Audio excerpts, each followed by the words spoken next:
ay rated SPG. Striktong patnubay at gabay ng magulang ang kailangan. Maaaring may masiselang tema, lengguwahe, karahasan, sexual, horror o droga na hindi angkop sa mga... Talaga nga namang hindi pa nakaka-move on ito ngang si Betsy dito kay Gerald dahil mapasanggang ngayon nga ay inaakit pa rin niya nga ito.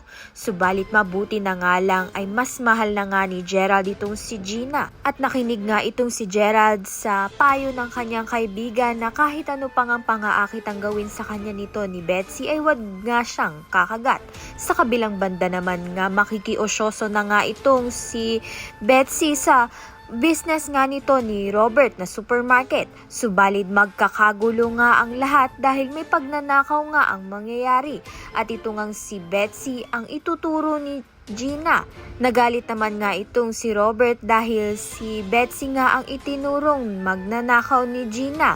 Kaya naman nga't ang gagawin nito ni Betsy ay kunwari ngang makikipagbati siya kay Gina upang hindi nga siya pag-initan. Maloko pa nga kaya ni Betsy itong si Gina at may pag-asa pa nga kaya ang pagkakaibigan nga nito ni Betsy at ni Gina. Kaya naman nga't yan at iba pa ang dapat nating pakaabangan. Maraming salamat sa iyong panunood.